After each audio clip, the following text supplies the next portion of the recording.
Thank you to have this brief interaction with you to explain the purpose of our visit to Gauteng province. You will know that a week ago we're in KwaZulu-Natal, and this weekend we're in Gauteng.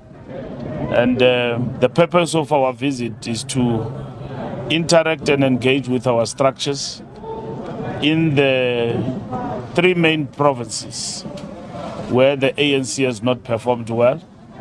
It does not mean that we don't know what happened. We have done our own analysis as the National Executive Committee about the ANC performance. But over and above that, we have addressed the question of what needs to be done post the elections. You know that we did not perform very well, and we lost our majority in the three provinces, Gauteng, Northern Cape, and KwaZulu-Natal. So we dropped from 78% to 50% in Mpumalanga. So this coming weekend will also be in Mpumalanga. So we are here in Gauteng to address the main question with our structures, which we met yesterday in all the 6 regions of Gauteng, to address first their own understanding of what happened and what needs to be done, and then also the real state of organization and how we consolidate the organization post this election in terms of what needs to be done, what are important areas of intervention that we need to make. We also reflected on the state of governance in the different metros, and we received feedback and report from the different regions in the province. Now the NWC will consolidate and receive the reports from the meetings with the structures. And then, like KZN, the NWC will chart the way forward in terms of what needs to be done to consolidate and fight here in this province to ensure that the ANC does come back and retain its majority, especially in the coming local government elections. So these are important engagements with our structures to ensure that we are able to chart the way forward and intervene, work with our structures, not from the high level without a proper understanding on the ground what is happening. So this interaction is assisting us to understand the state of affairs in the province and to chart the way forward collectively with our structures in the province of Gauteng. Thank you very much. Colleagues, we'll take a few questions. Any hand? We'll start this side, News 24 and then SABC. Mr. Mbalula, mine is about something else. I hope you can explain it. It's around Justice Minister Simelane, the calls for her to step aside, coming from Parliament, and people, opposition members, calling for an investigation into the matter. Can you respond? What does the ANC stand on it? Thank you.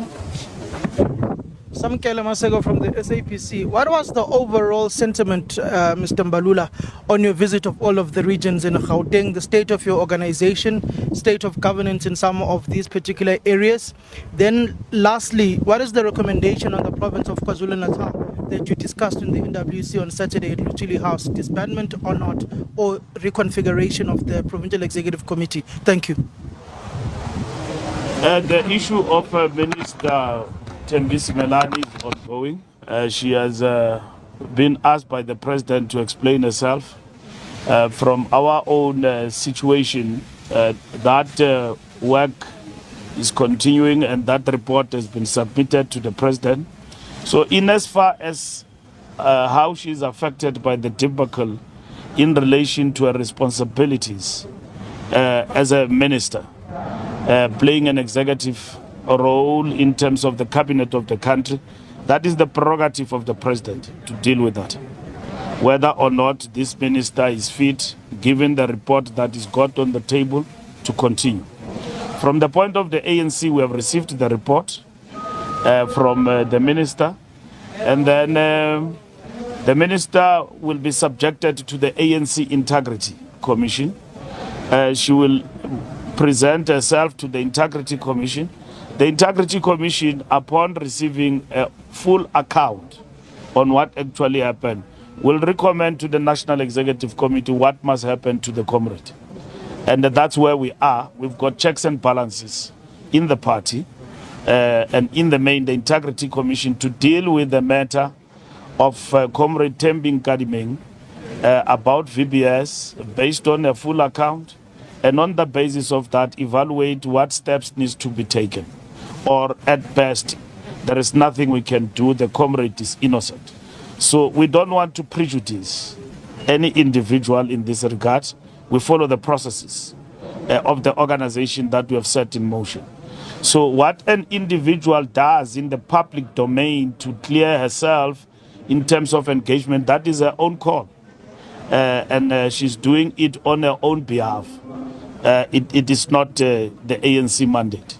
But in relation to government side, the president's prerogative has kicked in. The president will make a determination about that based on the reports that she received from the minister. And then on our part, Integrity Commission, that's the route the comrade will follow, over and above the report that she has given to us. In relation to Gauteng, we will now get the reports and make a determination about what must happen. What will happen is that the NWC will get the report and will deliberate on the report. We'll get the reports from all the 6 regions. What are the structures saying? But I can tell you right now that where I was, in the main, the issues that comrades reflect on, first is governance. That in the main, the question of electricity, power cuts, the question of electricity infrastructure vandalized, that has affected some of the communities for 5 years. To a certain extent, water crisis in certain areas has also been an issue. The question of buildings that are abandoned, which have actually become a manifest of crime and all of that, illegal immigrants and all of that, petty crime people are there in those buildings, especially in the area of Johannesburg. So these are the issues that comrades believe have actually affected the ANC performance. Intra-party organizational challenges, ANC squabbles, factionalism is a big problem, where in which we did not pull through as a unit, as a force, in terms of the targets we have set for ourselves. We would have set ourselves a target of implementing all our goals up to the level of 30%. In certain areas, certain people did not come to the party. Of course, there are important highlights and achievements. There are important highlights in terms of performance of some of our councillors, which we believe must be emulated as an example. For instance, in Johannesburg, Ward 133, there is a councillor there called Marumo. He's an exceptional example of how a public representative must conduct themselves. So examples are right within us. We don't have to look on the opposite side. We just need to emulate those examples on the ground, and then also put some barometer in terms of holding our public representative and councillors accountable. They are good examples. There is a zone here in Johannesburg. We were contesting in 93 wards. We won 90. We lost 3. Exceptional example, and with high volumes of turnout. Of course, our structures did complain about IEC, that IEC, to a certain extent, the elections were free and fair, we admit, but there are things that they were unhappy about, that they raised with us, that we believe that in the multi-party arrangement of the IEC, in strengthening the work of the IEC, these things must be taken into consideration because we believe they do affect voter morale in terms of people who are eager and willing to participate in the democratic process in our country. So those are some of the highlights, which I think, and of course the Zuma party that has come in full force and won some of the wards, especially in the areas where they are hostels, in the Johannesburg area. That is some of the things that comrades have raised, that there are people in the ANC who have left and have gone to the Zuma party. And then some of them were working for the Zuma party whilst they were within the ANC.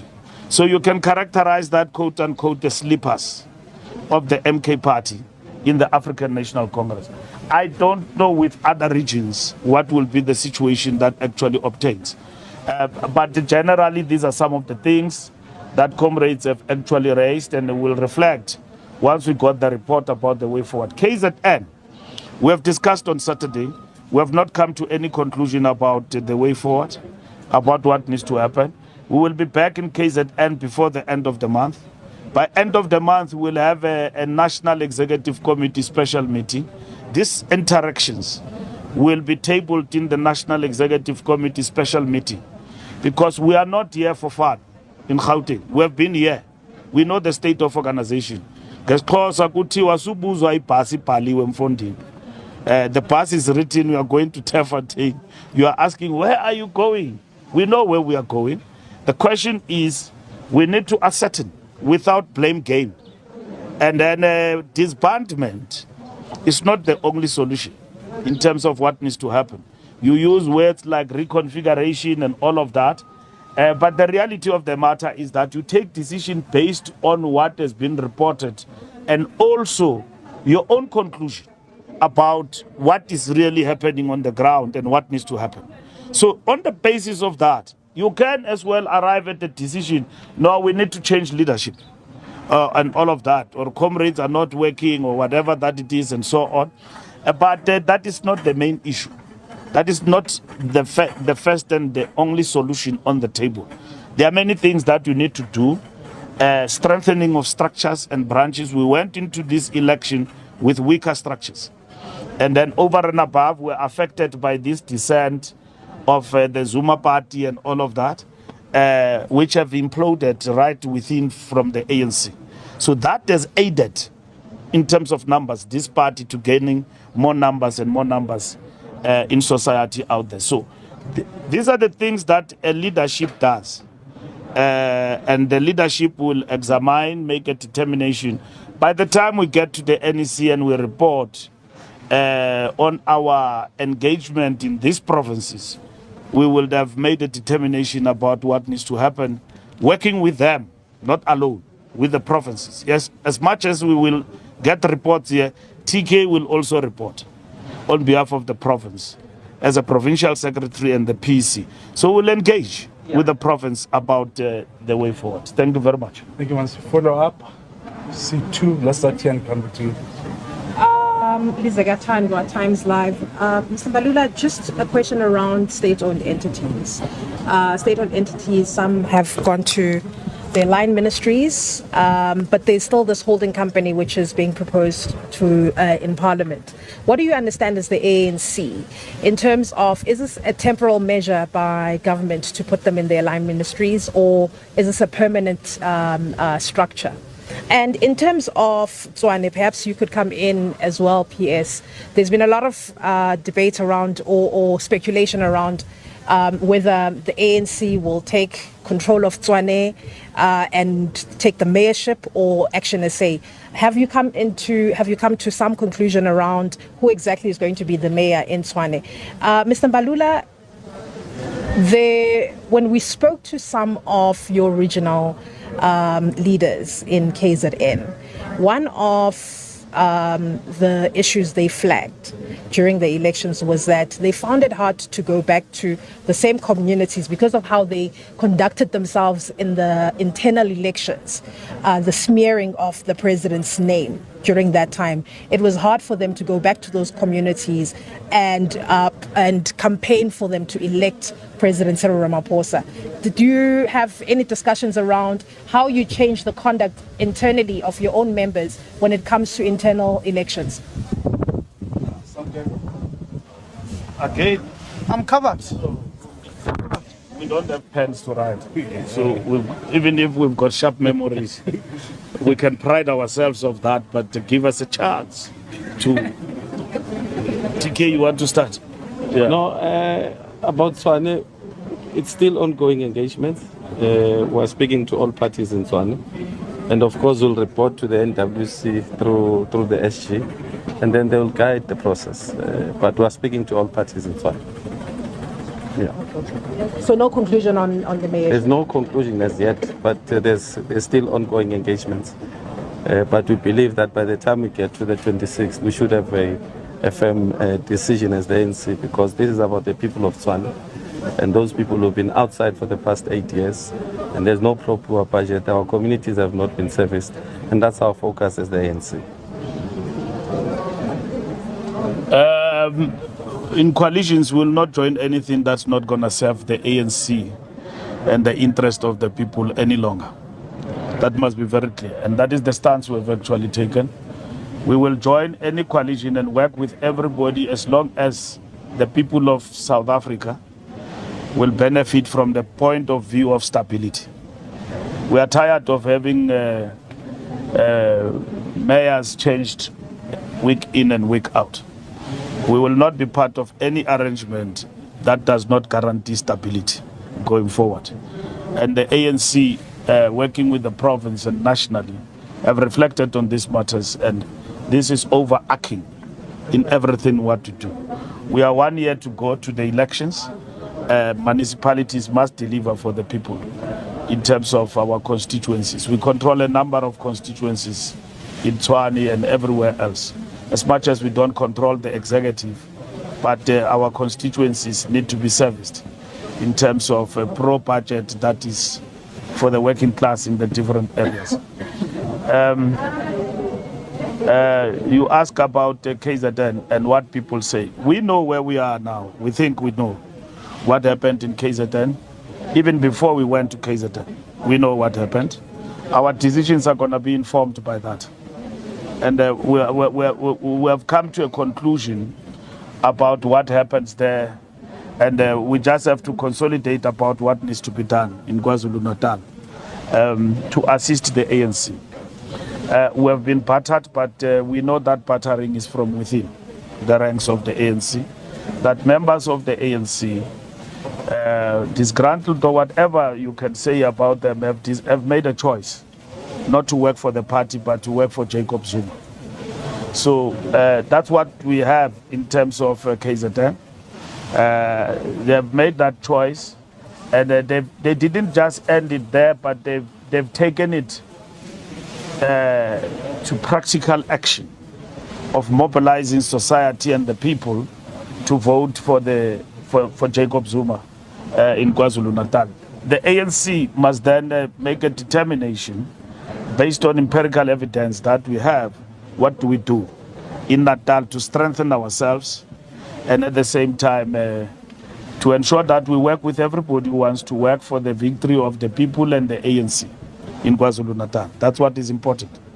And we do have such people in KZN. 600,000 people in Natal voted for us. Others did not turn up to vote, but believe in the ANC. So we need to get there and address the issues that they've actually raised all around. And we're happy that our government is performing with this JNU. People said, for instance, load shedding is for elections. We are now at a point where it looks like we are reaching an irreversible position when it comes to load shedding, that we're just going stronger and stronger in terms of electricity supply. And the diversification and unbundling of Eskom is moving at a faster pace, as it is expected. There will be a discussion in the ANC about state company that is going to be created. That does not mean that line function ministries, as it would have been done to fulfill the conference resolution, that line function ministries will change in terms of what has been assigned to them and what belongs to them. The state-owned company is a model worldwide that is actually practiced, that is enhancing what is called sovereign wealth fund in advanced democracies and in economies that are actually growing. So South Africa is venturing into that. We have not had a full discussion in the ANC with a view that is firm, but we have received a report from Pravin Gordhan before he left and the ETC on the state company. We have taken a view as the conference, and it has been implemented, to do away with public enterprises as a ministry. We have done away with that. And then we have a conference resolution that says we must take all these state companies to line ministries. That has been done. Now we must discuss what do we mean by state-owned company, and at the same time, within the ANC and the broader tripartite alliance. What is the last thing I'm missing? No, I'm covered. For the first time.